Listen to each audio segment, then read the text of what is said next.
Assalamualaikum warahmatullahi wabarakatuh, Bapak Ibu guru hebat di seluruh Indonesia, Bapak Ibu guru hebat, guru penggerak, dan calon guru penggerak. Di kesempatan ini, saya Jumadi SPD sebagai calon guru penggerak Angkatan 6 tahun 2022 mencoba memberikan pandangan pendapat terkait dengan filosofis dari pemikiran Ki Hajar Dewantara dan sekaligus sebagai salah satu untuk memenuhi tugas saya sebagai calon guru penggerak angkatan 6 dalam modul 1.1.A.6 yaitu tentang demonstrasi kontekstual di mana filosofis pemikiran Ki Hajar Dewantara harus mampu untuk diterjemahkan oleh seluruh guru yang ada di Indonesia. Di kesempatan ini saya memberikan pendapat tentang pemikiran Ki Hajar Dewantara dengan menggunakan model V-Chat. Menurut saya ada 4 filosofis dari pemikiran Ki Hajar Dewantara secara garis besar. Yang pertama, amanat dari Ki Hajar Dewantara, seorang guru harus memiliki prinsip dalam kepemimpinan. Prinsip yang diharapkan oleh Ki Hajar Dewantara adalah Ingarso Sungtolodo, Ing Madya Mangunkarso, Tuturi Handayani. Yang kedua, yaitu pendidikan harus menganut sistem AMO. Artinya, guru harus mampu menjaga, membina, dan mendidik anak didiknya penuh dengan kasih sayang. Yang ketiga, Bapak dan Ibu, itu adanya trilogi pendidikan. Trilogi pendidikan yang dimaksud di sini adalah lingkungan keluarga, lingkungan sekolah, dan lingkungan masyarakat. Yang keempat, filosofis dari pemikiran Ki Hajar Dewantara adalah adanya asas pendidikan bahwa anak intinya dan prinsipnya memiliki asas yang disebut dengan asas kodrat. Asas kodrat yang dimaksud di sini adalah kodrat alam dan kodrat zaman. Ini Bapak dan Ibu 4 garis besar dari pemikiran Ki Hajar Dewantara. Selanjutnya, Ki Hajar Dewantara tak pernah mematok anak didiknya di kelas kelak akan menjadi apa. Ki Hajar Dewantara memerdekakan anak didiknya saat belajar apapun berdasarkan bakat mereka.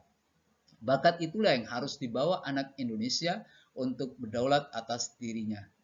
Belajar merdeka dipercaya akan membawa Indonesia sebagai negara maju. Untuk itu Bapak Ibu, penekanannya adalah bagaimana kita memberikan kemerdekaan penuh kepada anak didik kita. Karena mereka semua memiliki bakat yang berbeda-beda. Selain itu, Ki Hajar Dewantara juga mengatakan, angka tidak boleh menjadi tolak ukur dalam pengembangan bakat. Kurikulum jangan dijadikan alat untuk menjajah anak didik. Terjajahnya anak didik dalam kurikulum malah akan membunuh pengembangan bakat yang digaungkan oleh Ki Hajar Dewantara, yaitu pahlawan nasional dalam dunia pendidikan. Itu Bapak dan Ibu. Yang selanjutnya, filosofis dari sebuah pemikiran Ki Hajar Dewantara. Kesempatan ini, pendidikan saya ibaratkan sebagai ahli pembuat roti yang akan membuat roti yang dimaknai sebagai guru dan bahan-bahan untuk membuat roti yang saya maknai sebagai anak didik. Seorang ahli pembuat roti harus mampu menyatukan semua bahan menjadi adonan yang saling mengikat dan saling menguatkan satu sama lainnya, sehingga menghasilkan roti yang enak ketika dinikmati oleh konsumen. Begitu juga anak didik kita yang karakternya yang berbeda-beda, yang tak mungkin kita paksakan satu sama lainnya. Maka tugas guru adalah bersifat menuntun, memberikan semangat, dorongan, dan dukungan sehingga muncul ide-ide kreatif dan mampu berpikir kritis di dalam dunia pendidikan serta mampu untuk mengambil sebuah tindakan dan sebuah keputusan yang dilakukan oleh dirinya sendiri. Bapak Ibu guru, di awal pemikiran Ki Hajar Dewantara tadi, maka dapat saya simpulkan dan saya gambarkan 4 yang disampaikan dalam pemikiran Ki Hajar Dewantara, di antaranya 1, guru harus memiliki prinsip dalam kepemimpinan.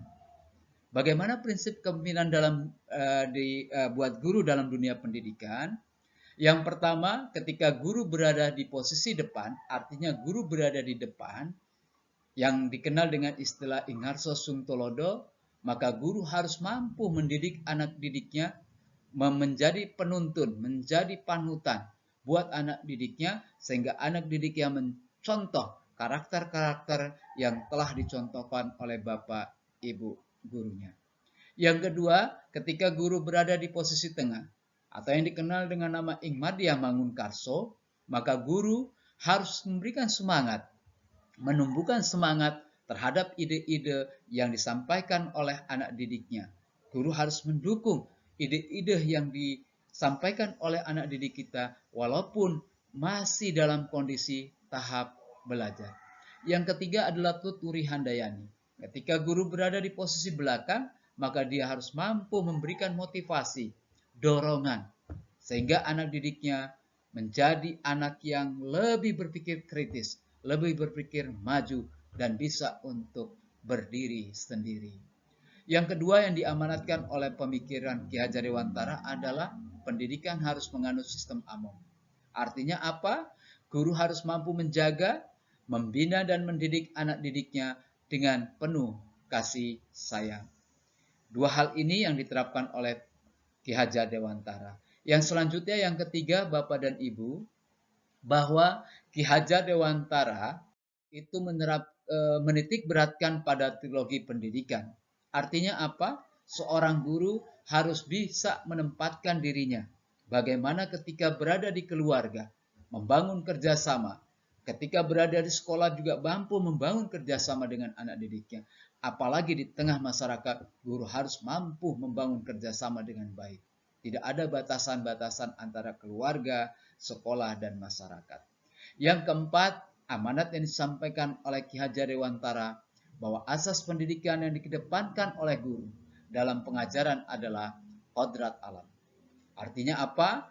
Bahwa anak dalam dunia pendidikan yang baik harus berdasarkan pada kebutuhan anak didik sebagai subjek dalam perubahan karakter dirinya dan objek dari apa yang akan dan telah mereka lakukan. Artinya ada hasil yang bisa dipetik oleh anak didik kita berdasarkan apa yang telah mereka lakukan, merubah kelakuan mereka sendiri tanpa adanya paksaan dari pihak guru. Yang berikutnya adalah kodrat zaman, bahwa guru harus memaknai bahwa pendidikan anak harus kita sesuaikan dengan zamannya. Guru tidak lagi memaksakan hak-haknya atau katakanlah memaksakan apa yang ingin dicapainya, tetapi guru harus melihat bahwa pendidikan harus mampu kita sesuaikan dengan zamannya. Karena zaman mereka akan tentu berbeda dengan zaman kita. Tidak lagi kita paksakan anak. Kalau seandainya anak tidak suka memakan roti, maka tak mungkin anak didik kita paksakan untuk memakan roti yang mereka tidak sukai. Untuk itu Bapak Ibu guru hebat, dari filosofis pemikiran Ki Hajar Dewantara ini, marilah kita sama-sama buat perubahan. Yang intinya adalah dalam pengajaran, kita merdekakan anak kita, berikan hak penuh mereka untuk berekspresi, untuk bisa memberikan hal-hal yang baik, yang akan merubah dirinya menjadi pribadi-pribadi yang berkarakter, yang pribadi yang penuh dengan tanggung jawab, pribadi yang mandiri, dan lain sebagainya. Untuk itu di kesempatan ini, saya selaku calon guru penggerak, mari sama-sama kita jalankan apa yang diamanatkan oleh Bapak Ki Hajar Dewantara sebagai Bapak Pendidikan untuk merubah pendidikan Indonesia menjadi pendidikan yang lebih baik. Terima kasih atas perhatian Bapak dan Ibu guru. Mudah-mudahan apa yang saya gambarkan dalam filosofis pemikiran Ki Hajar Dewantara dan untuk memenuhi tugas saya sebagai calon guru penggerak akan ikut di dalam menyumbang pemikiran untuk pendidikan yang lebih maju. Terima kasih. Assalamualaikum warahmatullahi wabarakatuh.